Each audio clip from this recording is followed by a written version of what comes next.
มื้อนี้สิพาทุกคนมาเฮ็ดปาเต้ตับไก่ก่อนอื่นหมดก็ไปเบิ่งวิธีทำความสะอาดตับไก่ก่อนเนาะข้อยจะเอานมจืดนี่มาแช่ตับไก่ไว้ประมาณ30นาที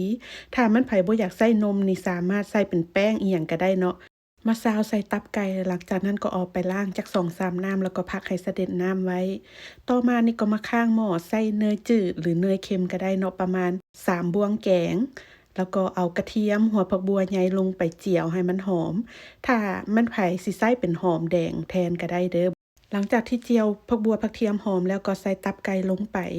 ถ้ามันไผมีเครื่องเทศประเภทใบทามใบกะวานนี่ก็ใส่ลงไปเนาะถ้าไผบ่มีบ่ใส่ก็ได้บ่เป็นหยังเน้นแต่แบบใส่หัวผักบัวผักเทียมหลายๆให้มันดับกลิ่นคาวหั้นนะ หลังจากนั้นก็ปรุงรสชาติด้วยเกลือกับพริกไทย ถ้ามันไผใส่เป็นเนยเค็มมันให้ลดปริมาณเกลือลงเด้อเพราะว่ามันจะเค็มนำเนยแล้วเนาะหลังจากที่ตับสุกแล้วจึงใส่นมงัวรสจืดก็ได้หรือว่าสิใส่เป็นนมจืดคานิซันก็ได้เนาะใส่ลงไป แล้วก็คั่วต่อไปอีกประมาณน้อยหนึ่งให้ตับมันสุกดีแล้วก็ยกลงออกจากเตาพักให้มันเย็นน้อยหนึ่งแล้วจึงเอามา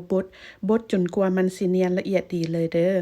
ให้มันเนียนละเอียดดีประมาณนี้เลยเด้อทุกคน หลังจากนั้นก็ตักใส่กับเมียนเนาะถ้ามันไผสิเก็บไว้กินหลายมื้อหั่นให้เอาเนยไปละลายในไมโครเวฟเนาะแล้วก็เอามาเทใส่ทางเทิงเพื่อบ่ให้ปาเต้มันแข็งหั้นนะถ้ามันไผเฮ็ดแล้วสิกินเลยก็บ่จำเป็นเอาเนยมาเทใส่ก็ได้เด้อ